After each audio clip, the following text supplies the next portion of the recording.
are again back for a special edition for you folks today. How's it going, Justin? Pretty good, man. It's been a while. It's great to hear your voice again. It's good to hear your voice, buddy. I miss our little podcast game, you know. Well, we got a nice one for the fans. Yes, we do. And we've been working on a few other things. We're building here. So we appreciate the support and all the patience, and we do have some exciting things coming up for 2019 for sure. Yeah, we're gonna hit that ground running. Like it's Absolutely. gonna be 1Up Mma's year for sure, folks. 100p. Justin, why don't you tell our fans why today's so special? All right. Well, if you haven't heard, maybe I don't know if you have or not, but it's big fight this week. You got two legends. Legends. I didn't even care about the UFC or anything else. It's Tito Ortiz, Chuck Liddell, 3. Mm-hmm. And regardless if you care about the UFC or not, these guys built the brand. They built the UFC. And if it wasn't for these two and maybe a couple others, we wouldn't have anything. You know, we wouldn't have what we have today. We wouldn't have, you know, you got the Matt Hughes that kind of came along that era, and there's a handful. There's not many. Yeah, it's true, man. It's these guys. These guys are the rival of all rivals. You know, Yep. These guys they hate each other. And they really put MMA on the map. Like, I'm not discrediting Hoist Gracie or Matt Hughes or any of those guys, but I will say this. They were not the face of the UFC. They changed the game. They had people forced to up their game on wrestling and all sorts of different things and actually have to be a mixed martial artist. However, as far as promotion and multimedia and just the face, it's Chuck and Tito, man. You can't deny it. Yeah, it's when you think of rivalries in the UFC, it was Chuck and Tito inside and outside the octagon. Like their story, it goes way back, even before they started talking about fighting. So deep. It's an interesting fight this weekend. It is. Both men have went different paths. It's like Chuck. I don't know. He went a different route. He got comfortable. I feel he got comfortable, and it's hard. It's hard for me to say that because I'm a Tito fan, right? So I can't I can't be that guy that's critiquing Chuck Liddell, but I respect it, right? I respect the sport first, fighter second, right? Yeah. Now, let me tell the fans why this is extra special for our boy JG here. Justin fell in love with MMA because of Tito. The reason we even have 1Up MMA is also because of Tito, technically, right? Yeah, it's so true, man. Didn't know who he was.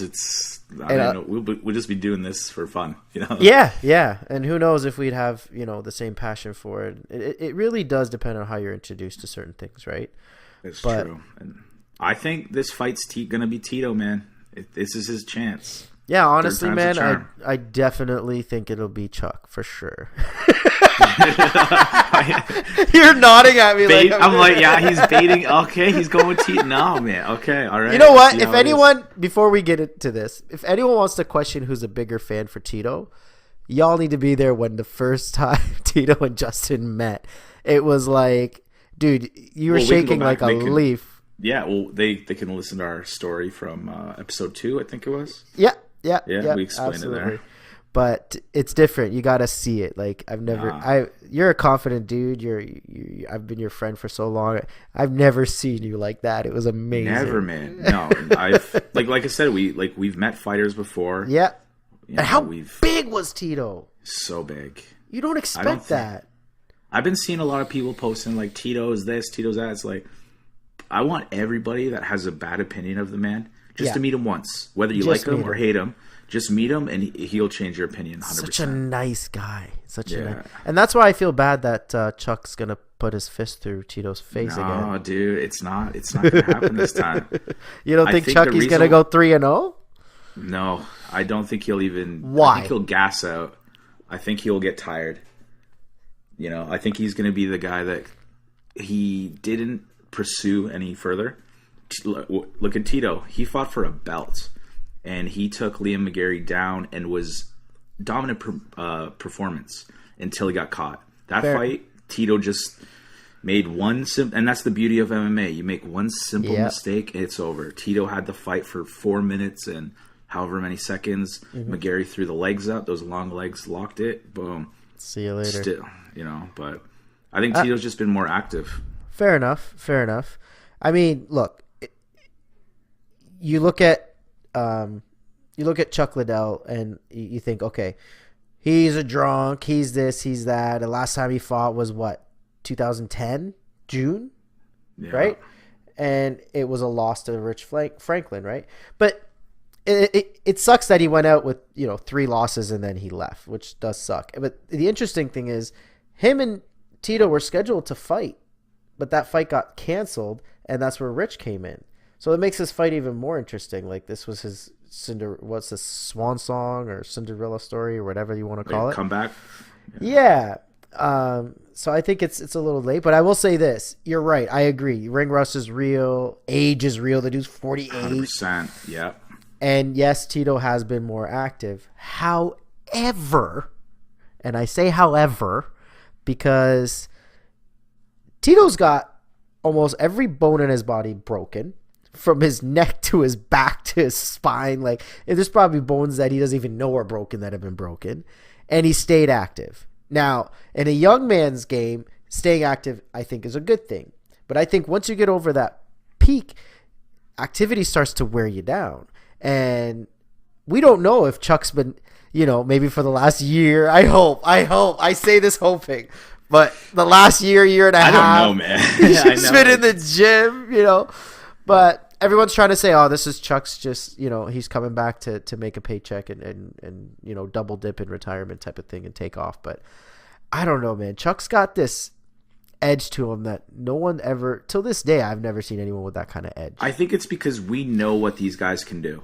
Yes. You know what I mean? I think we've seen them in their prime. We've seen what they've done. We've seen who they fought in their prime. Yes. And for us as fans to tell these guys, no, you can't. You're too old, whatever. Come on.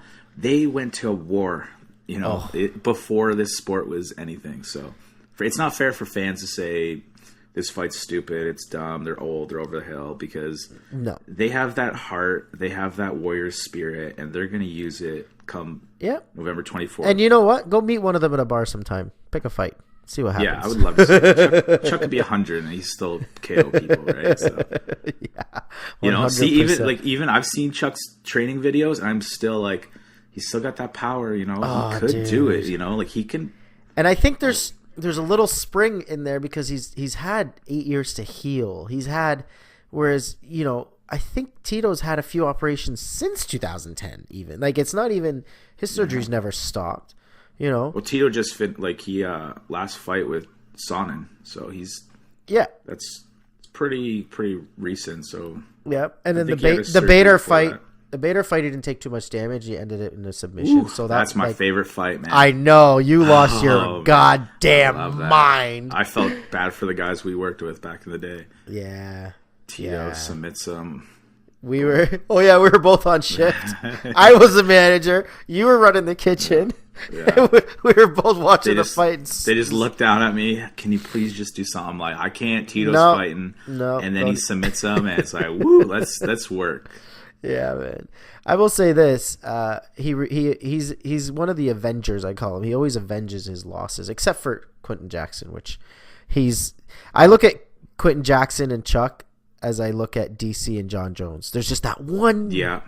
It's guy. Everywhere, right? Like, everybody seems to have that one guy, right? Yeah. Even Randy Couture, he beat him, and then he beat him right back. Like, he got even, and he doesn't have that many losses. He's 8 losses his whole career. I don't know. I think he could pull it off. What you just said there makes this fight interesting. You don't know. Nobody knows until we tune in on Saturday. Because Chucky has that blink of an eye knockout power, and Tito has that literally blink of an eye submission ability. Like, yeah, he can take you down. He's got that cardio for days, Oh man. So I don't know. I just, for me, I look at it as not Chuck up 2-0. I look at it as Chuck up 1-0. Okay.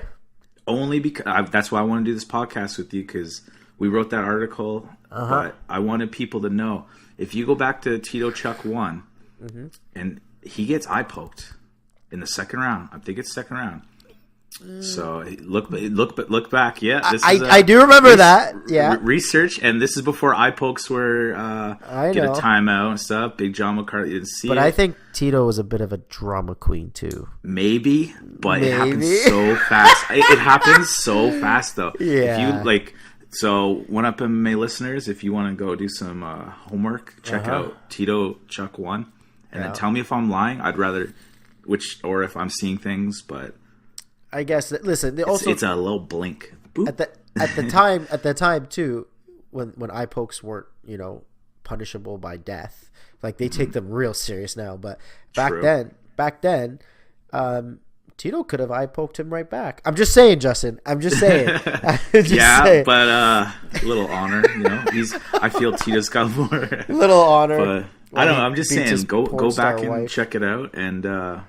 Honestly, regardless, go back and check those out. It's good fights. Good time to be a fight fan those years. Yeah. The fans were in it. Those sold. I think the UFC when Tito and Chuck fought the second time was before McGregor came along.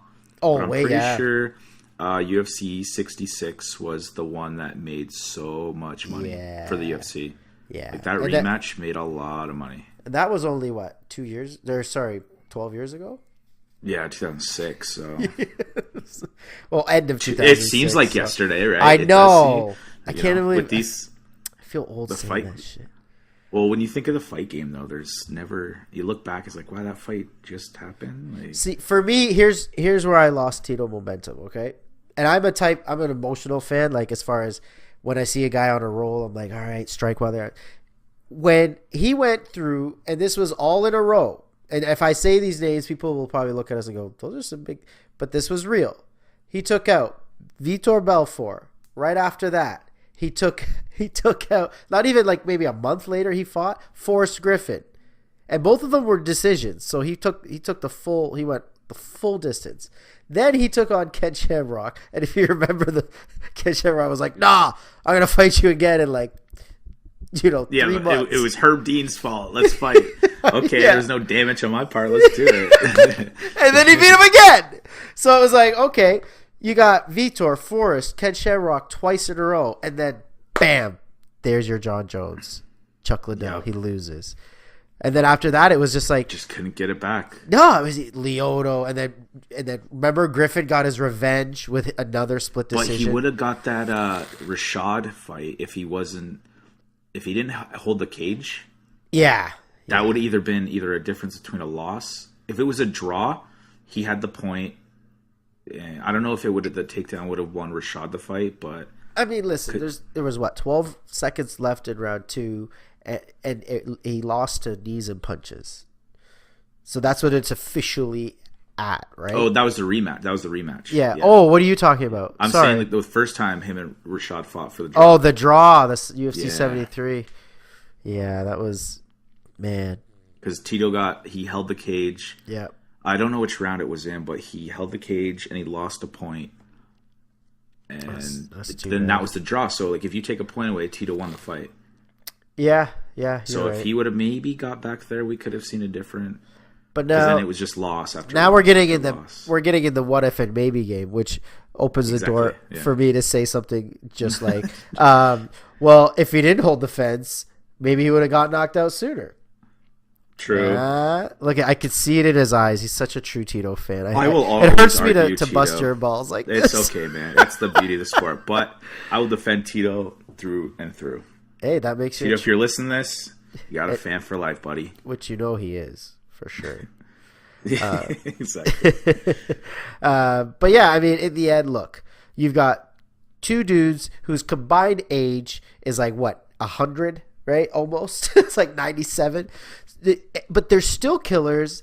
They still have enough fire in their belly. If it wasn't a trilogy, I don't think they would have that much fun. But there's so much they've carried throughout the years. So when you give me Chael Sonnen and Quentin Jackson, I'm just these guys are barely going to swing. No one wants to get hurt. But with this dude, if they could, they throw their walkers at each other. I feel.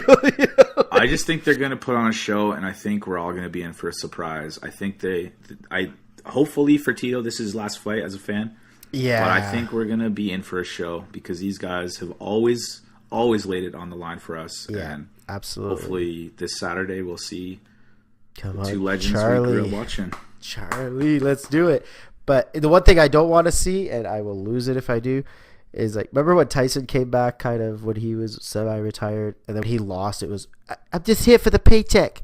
You know, I need to pay. Don't do that. If you lose, just lose and shut up. Hey, if Chuck, everybody's a winner in this fight, in my opinion. Chuck, if once Tito beats him, Tito gets his win over Chuck, but Chuck also has 2 wins over Tito. You're absolutely right. Everybody's a winner. Now, what are you gonna what are you gonna do if Chuck wins and now it's 3-0? I don't know. I probably might be living in the forest. You probably won't ever hear from me again, man. I'll never hear the end of it. I know that, Justin, so we can't podcast using pine cones. You need to come back to the city. Yeah. Tune in, if you can get a chance to watch this fight. I guarantee, even the fight card looks pretty good. There's a lot of guys that want. There's a lot of eyes on this card. Oh, a lot of people want to see them fail. I think it's going to be a good card. Me too. If not, then we can delete this podcast for you guys. You never heard it. Well, I was thinking we get enough DMs about follow-up podcasts. Like we do all this like ball busting, and then it's just like the fights. You got the pre-fight conference and then the post-fight conference. Are you down to do a post? Yeah, we'll definitely do win or lose. Win for or Tito, lose. I will definitely. We'll do a follow-up. Well, I'm excited. And we're also very excited about a few other things coming up, like the weekly update, which that's all I can say right now until we finalize details. And, of course, the merch, which we're really just hoping 2019 we'll be able to get all our little deals set out and ink and paper and all that fun stuff. So stay tuned, guys. Of course, Justin, thank you so much for joining me on this special edition. Always a pleasure, man. Sorry about my cold. I'm sure you guys could hear it. I'm not a crackhead or anything like that, but he is human, folks. But yeah, thanks again, buddy, and I will be texting you frivolously during the fight. All right, let's go, Tito. All right, buddy. 1Up Mma. Thanks for listening, y'all.